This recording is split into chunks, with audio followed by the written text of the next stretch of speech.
Hello everyone, मैं रोहित प्रोजी एक बार फिर से आपका स्वागत करता हूं आपके अपने यूट्यूब चैनल स्टडी अल्फा पर। तो बच्चों, हमने पिछले लेक्चर्स में जो बात की थी वो ट्राइंगल्स की थी। ट्राइंगल्स के कंसेप्ट की थी। Exercise 6.1, exercise 6.2, question number 1 to 8 हमने सारा खत्म कर लिया था। ठीक है, उम्मीद है आपको वो अच्छे से समझ में आया होगा, आपने अच्छे से मेहनत की होगी। आपके एग्जाम चल रहे हैं, कुछ के हो चुके हैं, कुछ के होने वाले हैं। तो जुड़े रहिए हमारे साथ और हमारे चैनल स्टडी अल्फा को लाइक, शेयर और सब्सक्राइब करते रहिए।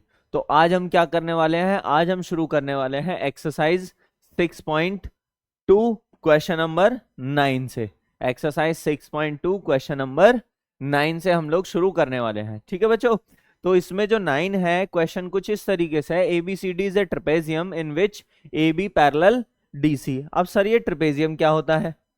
ठीक है, ट्रिपेजियम होता है, जो ये ट्रिपेजियम है, ट्रिपेजियम एक ऐसा क्वाड्रिलेटरल होता है जिसका one pair of opposite side, ठीक है, एक पेयर अपोजिट साइड का जो होता है वो होता है पैरेलल। जैसे ये हो गया, ठीक है, इसका हम नाम रख लेते हैं ABC और ये D। ABCD एक हो गया ट्रिपेजियम इन विच AB parallel DC। AB parallel DC एक तो सबसे पहले मोस्ट इंपॉर्टेंट क्वेश्चन है। ठीक है बच्चों, और दूसरा ये क्वेश्चन दो तरीके से हो जाता है। ठीक है बच्चों, दो तरीके से। किस किस से? एक तरीके से तो इससे हो जाता है, और एक तरीका हम नेक्स्ट एक्सरसाइज में बताएंगे, क्योंकि नेक्स्ट एक्सरसाइज में ऐसे ही है, एक सेम क्वेश्चन है जहां पर ट्राइंगल्स को सिमिलर करके किया जाएगा, क्योंकि जो नेक्स्ट एक्सरसाइज का जो कंसेप्ट है वो भी हम आज बताएंगे। ठीक है, तो ये क्वेश्चन दो तरीके से होता है, एक तरीके से तो अब हम करेंगे, दूसरा तरीका है ये। अब क्वेश्चन ये आया कि सर कौन से तरीके से एग्जाम में करना है? तो बच्चे, जो आपको इजी लगता है, ठीक है, आपको अगर ये तरीका, अभी वाला तरीका अगर मेथड इजी लगता है तो इस मेथड से कीजिए। अदरवाइज अगर आपको दूसरा मेथड इजी लगे तो उससे जाइए, कोई प्रॉब्लम नहीं है, कोई मार्क्स में डिडक्शन नहीं होगा, आपको पूरे मार्क्स मिलेंगे अगर आपने सही किया है तो इसमें गिवन क्या है? गिवन है हमारे पास ABCD इज ए ट्रिपेजियम, ठीक है, इन विच AB पैरेलल DC। ये लाइन इस लाइन के पैरेलल है। टू प्रूव, हमें क्या प्रूव करना है? हमें प्रूव करना है AO upon BO equal CO upon DO। तो AO और BO, इसमें ये कहा गया है and its diagonal intersect each other at the point O। यानी जो डायगोनल है AC और BD, ये एक दूसरे को O पॉइंट पे इंटरसेक्ट करते हैं। ठीक है, कंस्ट्रक्शन हमने ले लिया है, कंस्ट्रक्शन जो है throw O draw a line, throw O draw a line EO, ये हमने एक EO लाइन पैरेलल ड्रॉ कर लिया। ठीक है बच्चों, ये लाइन हमने EO पैरेलल ड्रॉ कर लिया। किसके? अब हम इसको एक AB के पैरेलल भी ड्रॉ कर सकते हैं या फिर CD के भी, किसी एक के लिए पैरेलल ड्रॉ कर सकते हैं। Draw a line EO parallel to, चलिए AB लिख लेते हैं। क्या सर जरूरी है कि सर AB ही लिखें? जरूरी नहीं है, आप AB चाहो AB लिख लीजिए, CD चाहो CD लिख लीजिए। ठीक है, अब आते हैं प्रूफ। यहां से हमारा क्वेश्चन शुरू होगा। अब जब लाइन पैरेलल आ गई तो कौन सा कंसेप्ट यूज होगा? BPT का। BPT कंसेप्ट क्या होता है? एक बार फिर से यहाँ पे देख लीजिए। जैसे ये लाइन है, ट्राइंगल है ABC, और ये लाइन DE पैरेलल है BC के। तो जब DE BC के पैरेलल है तो भाई BPT क्या होगा? AD अपॉन DB इक्वल होगा AE अपॉन EC के। AD upon DB equal AE upon EC। ठीक है बच्चों, चलिए अब उसके बाद प्रूफ हो गया AE। जब इसमें AE जो है इन ट्राइंगल, कौन से ट्राइंगल में? EO parallel AB। तो in triangle ADB EO parallel है किसके, AB के। तो बाय BPT क्या होगा, बाय BPT होगा हमारा AE अपॉन DE इक्वल होगा हमारे लिए BO अपॉन में DO। ये बन गया इक्वेशन 1। अब उसके बाद जब दूसरे में है ये भाई, ये फिगर है ABCD, ठीक है, ये हो गया डायगोनल, एक दूसरे को इंटरसेक्ट करते हैं एट द पॉइंट O। तो जब EO किसके पैरेलल है भाई, AB के पैरेलल है, करेक्ट, किससे, बाय कंस्ट्रक्शन। ठीक है बच्चों। दूसरा है, अब AB जो है वो किसके पैरेलल है, DC के है। ये क्यों है जी सर, गिवन है क्वेश्चन में। ठीक है, तो जब EO AB के पैरेलल है और AB DC के पैरेलल है, तो इससे क्या हो जाएगा, देखो EO जो है वो AB के पैरेलल है और AB जो है वो किसके पैरेलल है, DC के पैरेलल है। तो therefore we can say that EO is also parallel to DC। और जब EO DC के पैरेलल हुआ, now in triangle ADC EO parallel to DC by basic proportionally theorem क्या आ जाएगा, AE अपॉन में आ जाएगा DE इक्वल में AO अपॉन में CO। ठीक है भाई, AE अपॉन में ED इक्वल AO अपॉन में CO, ये आ गया, ये बन गया इक्वेशन 2।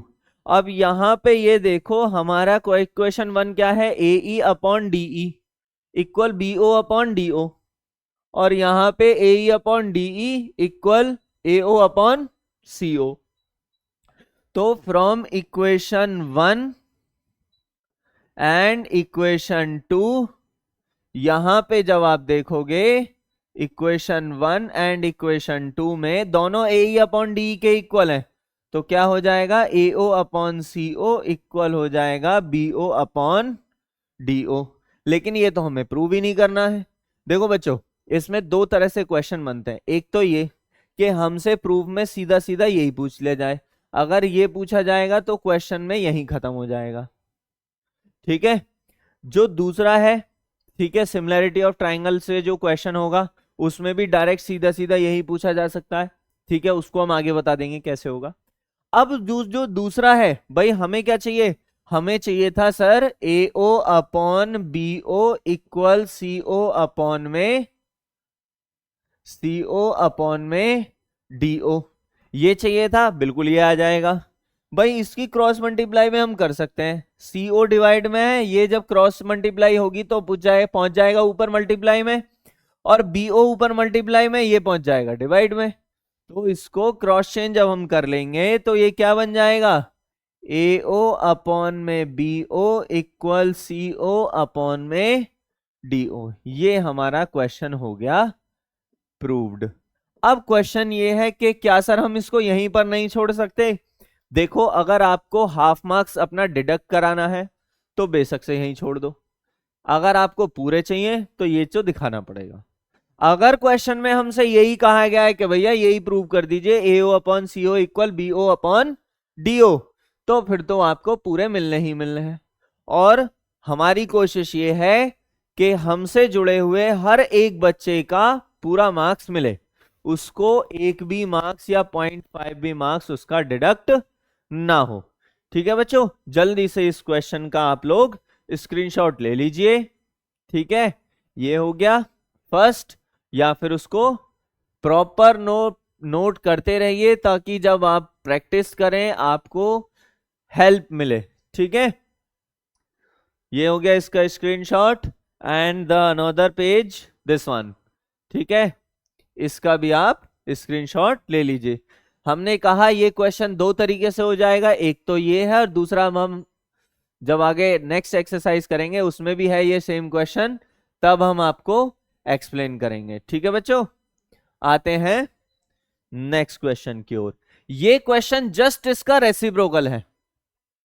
ठीक है, जस्ट इसका रेसिप्रोकल है। The diagonal of a quadrilateral ABCD intersect each other at the point O such that, देखो जब ये क्वाड्रिलेटरल हो गया A B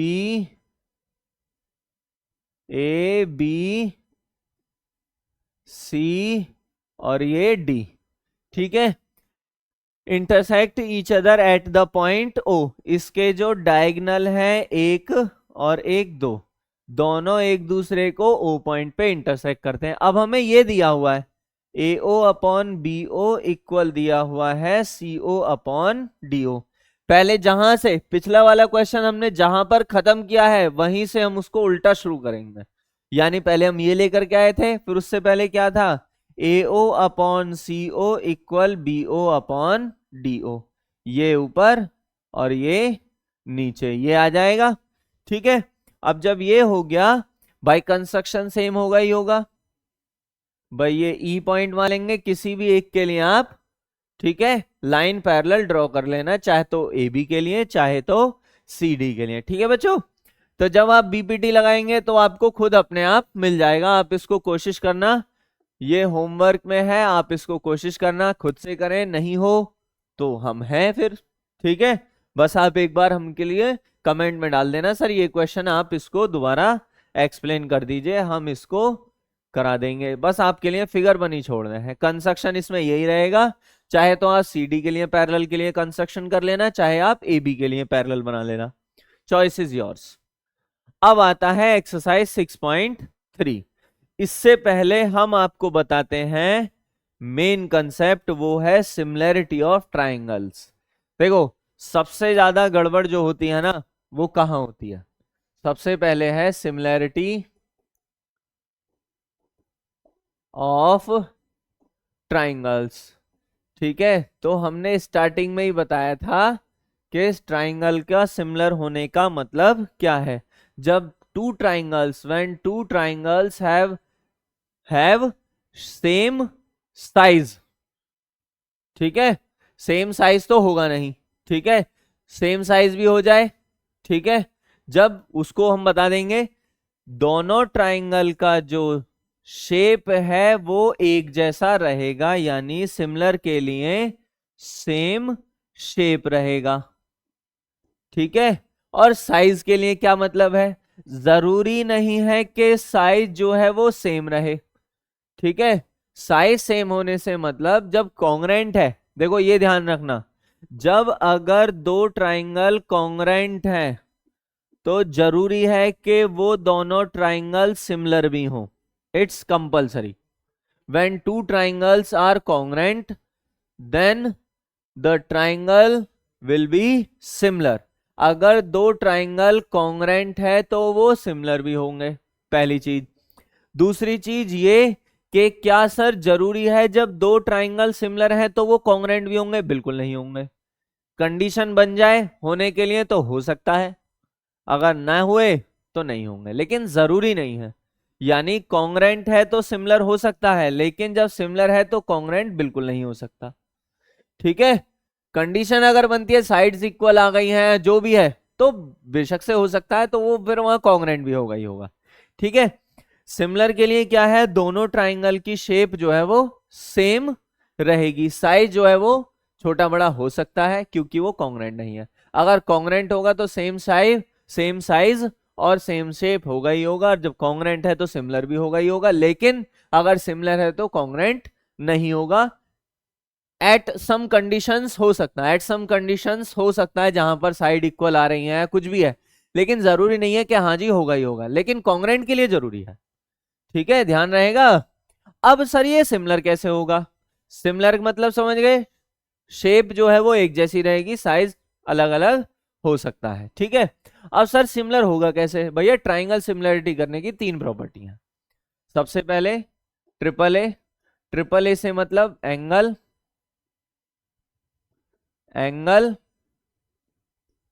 और एंगल, या फिर हम कहें ए ए, ये दोनों सेम ही है।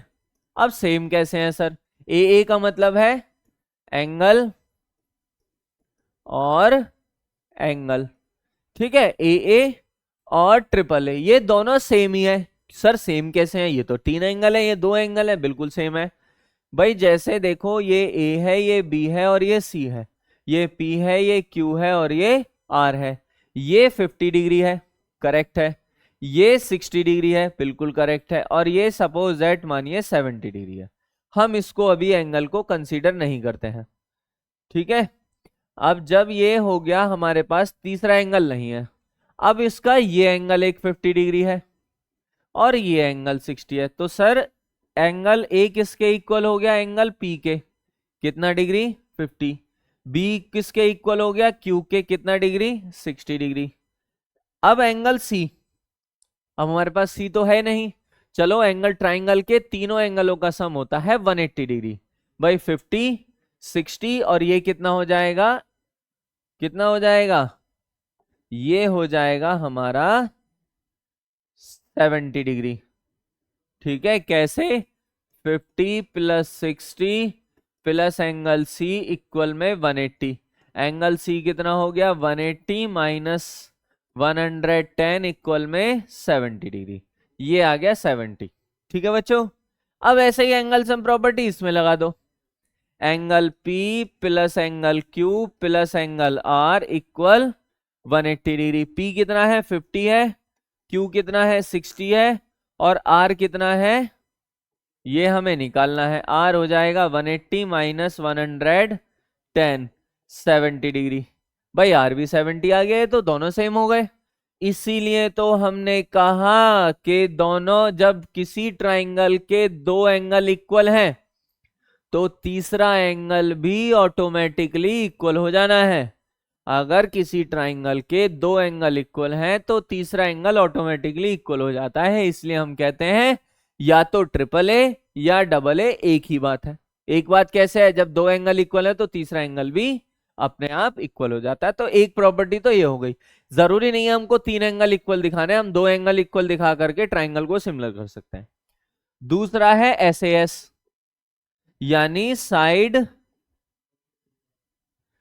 ठीक है, साइड एंगल साइड। सर ये तो प्रॉपर्टी कॉन्ग्रेंट में भी है, बिल्कुल है, लेकिन वहां पर जो है साइड इक्वल होती हैं और यहां पे जो रहेगा वो साइड रहेगा इक्वली प्रोपोर्शनल। जैसे ये दो ट्राइंगल है, एक हो गया ABC और एक हो गया PQR, यानी ये साइड सपोज दैट मैंने ले ली 2 सेंटीमीटर और ये हमने ले लिया PQR, ये हमने ले लिया 6 सेंटीमीटर, ठीक है बच्चों। ये ले लिया 2.5 सेंटीमीटर, ये हमने साइड ले लिया 7.5, ये 3 ले लिया और ये 9 सेंटीमीटर ले लिया, इस तरीके से ले लिया, ठीक है। अब उसके बाद एक एंगल इक्वल ले लिया, ठीक है, ये ले लिया हमने 50 डिग्री और ये ले लिया 50 डिग्री, ठीक है बच्चों। तो अब यहां पे गौर से देखो, SAS बताना है।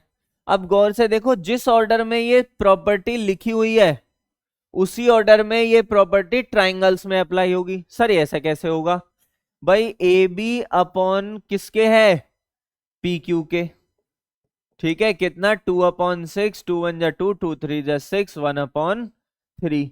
AB अपॉन PQ किसके इक्वल आ गया, 1/3 के। दूसरा AC अपॉन PR, भाई 3 है वो 9 है, 3 1 3, 3 3 9, 1/3 हो गया।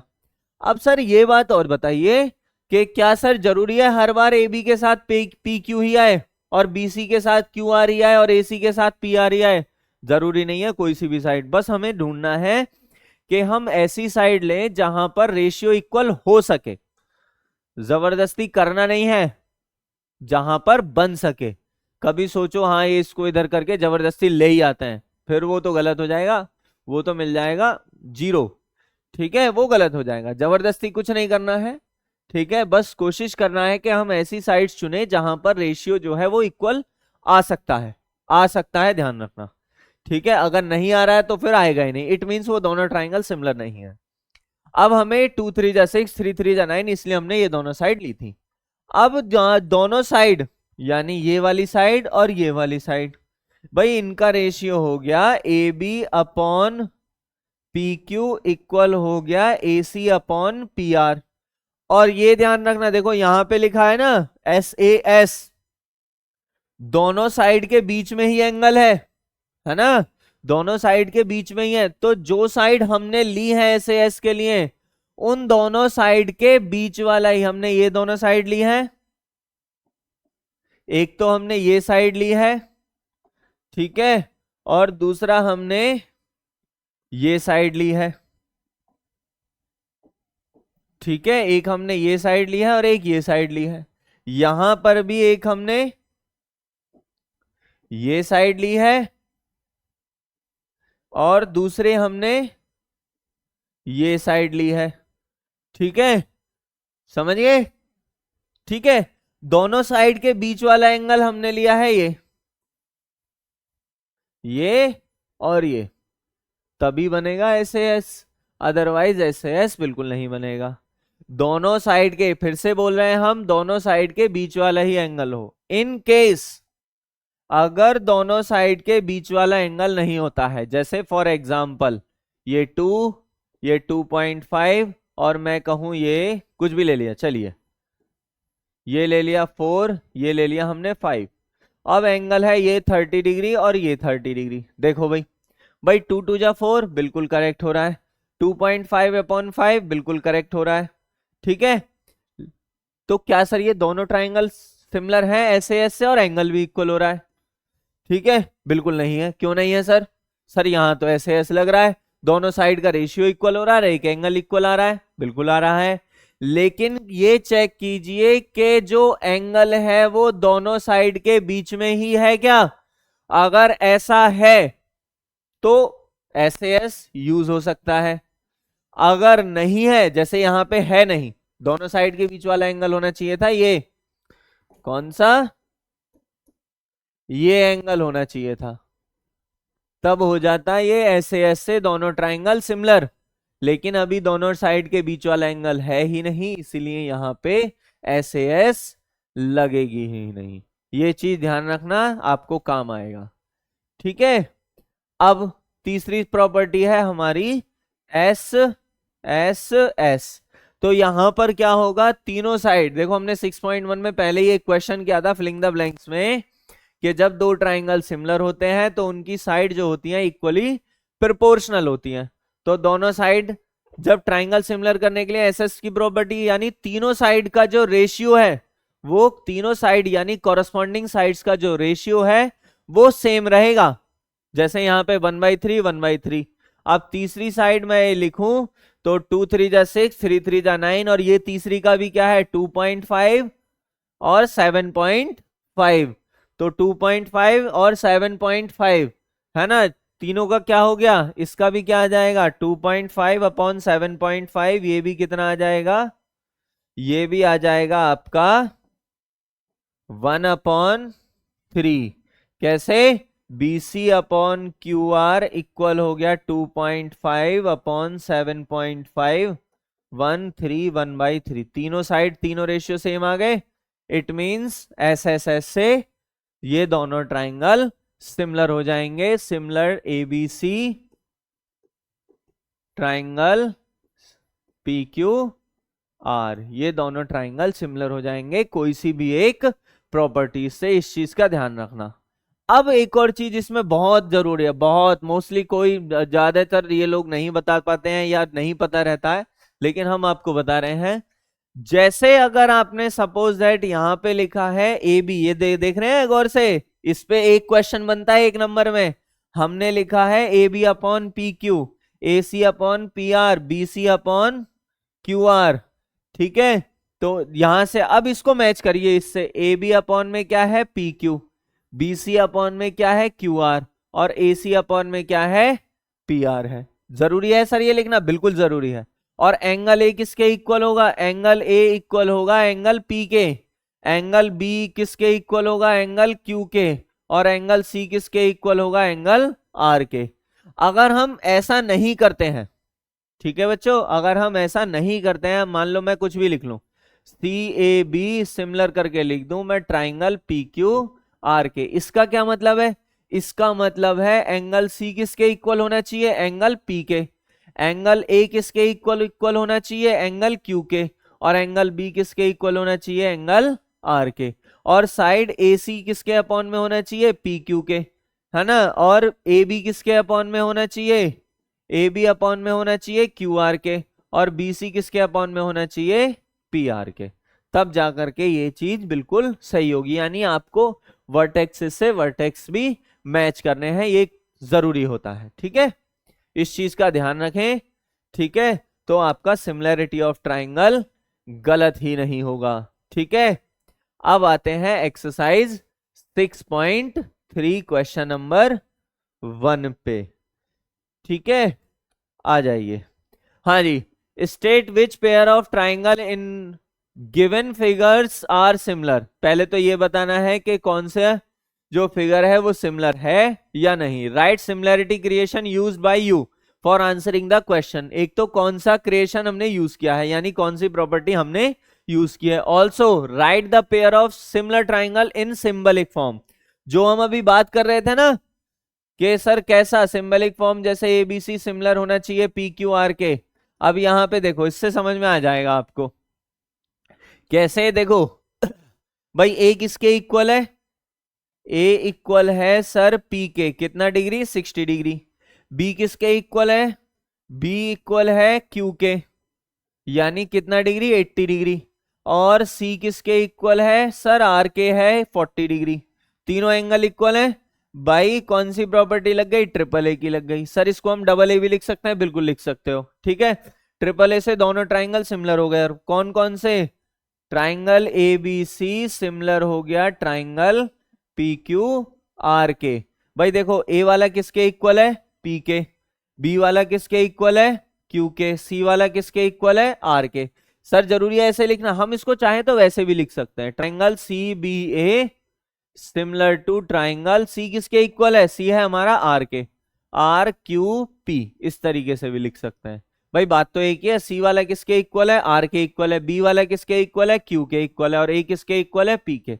तो ऐसे भी लिख सकते हो, ये भी सही है। जरूरी नहीं है, लेकिन ऑर्डर का ध्यान रखना है। जो एंगल जिसके इक्वल है वो सेम, उनका ऑर्डर सेम रहेगा, वो बदलेगा नहीं। इसी को ही बोलते हैं सिंबलिक फॉर्म। या तो ये या ये, आप इसको कैसे भी लिख सकते हो। ए वाला पी के रहेगा, बी वाला क्यू के, सी वाला आर के रहेगा। ठीक है, ये दोनों ट्राइंगल। आगे बढ़ते हैं। भाई ये है, देखो यहां पे। अब यहां पे है भाई, देखो रेशियो सेम करो। देखो क्या हो सकता है भाई। 2 किसके है? 2 है हमारा 2 2 जा 4, यानी ए बी अपॉन में क्या होगा? क्यू आर के। कितना? 2/4। 2 1 जा 2, 2 2 जा 4, 1/2। बी सी 2.5 और ये P R, B C upon में है पी आर। 2.5 अपॉन में पी आर, यानी बीसी कितना है? 2.5 और पी आर है 5। 1 2 1/2 हो गया। और तीसरा ए सी अपॉन में क्या हो गया? ए सी अपॉन में आ जाएगा पी क्यू के। वो कैसे सर? 3/6, 3 1 जा 3, 3 2 जा 6, 1/2। तीनों का रेशियो क्या हो गया? 1/2। तो कौन सी प्रॉपर्टी हो गई भाई? S S S. तीनों साइड का रेशियो सेम है ना, तो ये triangle ABC similar triangle P Q R बिल्कुल नहीं लिखेंगे, हमको इससे मैच करना पड़ेगा। भाई ए बी है ट्राइंगल, यहां रफली करके देख लीजिए पहले। A B C similar triangle Q R P. अब एक बार इसको चेक कर लीजिए। ठीक है, triangle Q R P. A B upon में क्या है? ए बी अपॉन में है Q R. A B upon में है क्यू आर, करेक्ट है। बी सी अपॉन में क्या है? पी आर, बिल्कुल सही है। ए सी अपॉन में क्या है? पी क्यू, बिल्कुल सही है। यानी हम इसको क्या लिखेंगे? ट्राइंगल क्यू आर पी लिखेंगे। ये हो गई इसकी सिंबलिक फॉर्म। ठीक है बच्चों, यानी इस चीज का हमको ध्यान रखना। हम इसको जैसे अपनी हमने लिख दिया था ना, बच्चे फ्लो फ्लो में कर देते हैं। Triangle ABC similar triangle P Q R. ठीक है बच्चों, तो वो हमको नहीं करना है। सही है, हमको एंगल का ध्यान रखना है, साइड का ध्यान रखना है और इसको तब लिखना है एकदम बिल्कुल दिमाग लगा करके, बिना कोई मिस्टेक के। जब आप मिस्टेक नहीं करेंगे, क्योंकि एग्जामिनर जब होते हैं, जब कॉपी चेक करते हैं ना, तो वो एक एक छोटी छोटी चीज नोटिस करते हैं, समझ गए। और जब छोटी छोटी चीजें नोटिस की जाती है तो वहां पे 0.5 आधा एक नंबर कहीं ना कहीं कट जाता है। वो हमको किसी भी एग्जामिनर को मौका ही नहीं देना है। ठीक है बच्चों, हमारा क्या है मोटिव, हमको आउट ऑफ पूरे 100% ब्रेक करना है। ठीक है, अब आगे के जितने भी इसमें सारे पार्ट हैं, थर्ड, फोर्थ, फिफ्थ, ठीक है, देखो हमने इसमें बताया था दोनों ट्रस्ट साइड, भाई देखो साइड का 2.5 और ये 5 और 3 और 6 बिल्कुल रेशियो 1/2 है। लेकिन क्या एंगल दोनों के बीच में है, बिल्कुल नहीं है भाई। इन दोनों साइड के बीच में तो है, लेकिन इन दोनों साइड के बीच में नहीं है। इट मींस ये दोनों ट्राइंगल सिमिलर ही नहीं होंगे। ठीक है, तो ये फर्स्ट क्वेश्चन आप खुद करेंगे। ठीक है, ये फर्स्ट क्वेश्चन आपके लिए है होमवर्क में, इसके होमवर्क ऑल पार्ट्स। ठीक है बच्चों, ये इसमें करते रहिए और आगे प्रैक्टिस करते रहिए।